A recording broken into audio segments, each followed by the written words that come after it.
given pretty clear instructions by the CBF powers that be about what I was to talk about tonight, and I have to say I really quite appreciated those instructions. I was told to say something hopeful about the future of the main line. And although these instructions were presented clearly, they were also presented a little hesitantly, as though that would be really hard to do. I don't actually think that it's so hard to do. It's a good thing that at this anniversary gathering, we're reading from 1 John. As you know, many scholars think that epistle was written in part because a teaching had arisen in the community, and some members of the Johannine community thought that the new teaching was contrary to the teaching they had received. And I thought, as I was preparing for this evening, that that might be a familiar set of questions to this community: how to sort out what you believe over years and decades as new teachings or different teachings are emerging. For my own part as an Episcopalian, I quite resonate with this epistle because it was written in a community whose confidence had really been shaken because some members of the community were leaving over these issues of new teachings and so forth. And I'm a member of a denomination that over the last 7 years has seen a lot of departures and lawsuits and people leaving. So what does our epistle writer, writing to this community that is wrestling through discernment about teaching, a community that feels fragile and is fracturing, what does our epistle writer say? He says in part that we know what we know about the future because of what we know about the present. That is, we know we are children of God now, and that knowledge gives us some sense of the contours of the future, even as we may not know, do not know all of the specifics of that future. Now, the author of the epistle is, of course, speaking eschatologically, but we can take his word to also refer to our own institutional, ecclesial futures.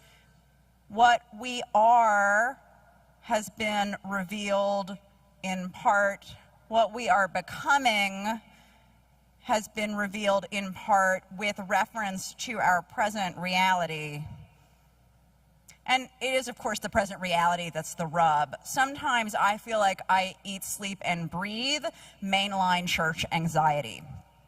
We in the mainline spend a lot of time worrying. Numbers are down and money is down, and sociologists and pundits are constantly telling us that no one really has denominational loyalty anymore and that progressive and moderate churches aren't growing and so forth. Well, it's fair enough to have some anxiety about those things.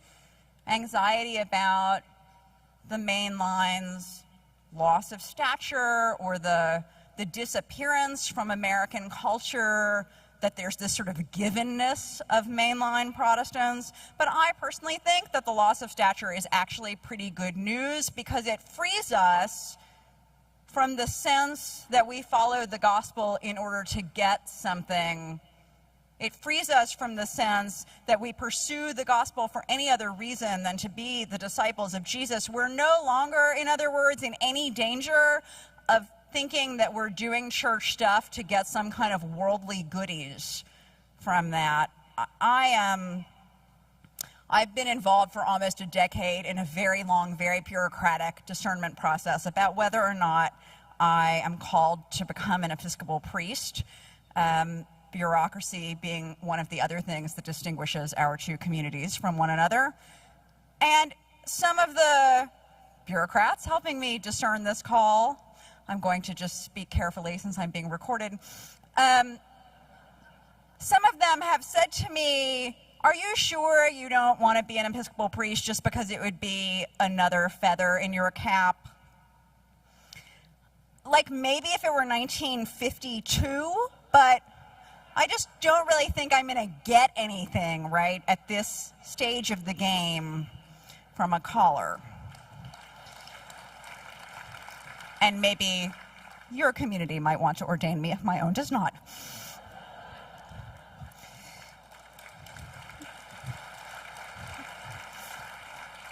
So I don't think that dwelling on the past is really the answer, neither in the nostalgic sense, nor even in the repentant sense of we were complicit in slavery and Jim Crow, nor in the kind of I was on the bridge at Selma sense.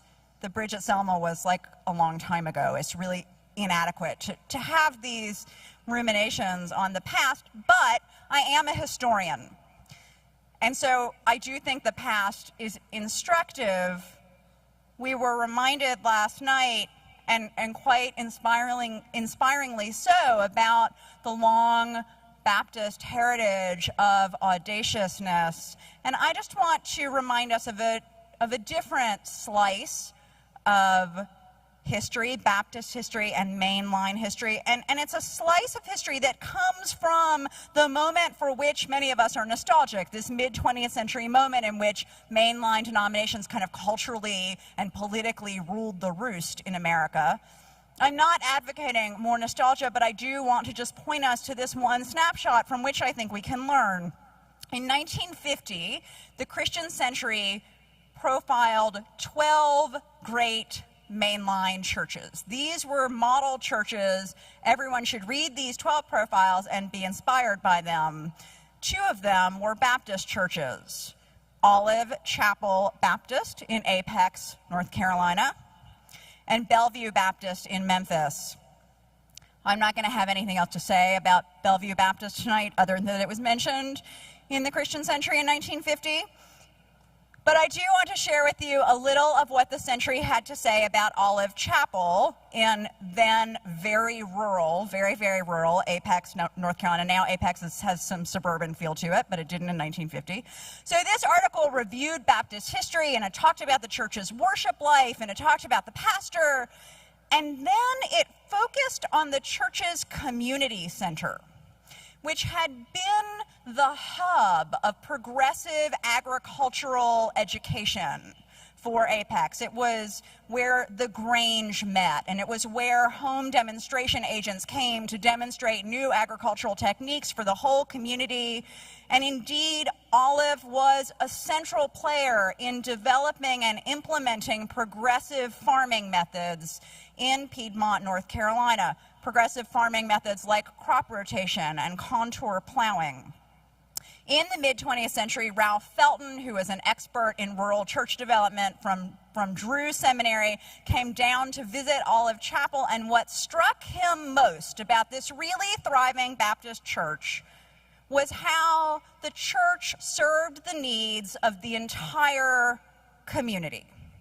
Olive Chapel's vitality as a church community was inextricable from its involvement in the whole life, even the agricultural life of its surrounding environment.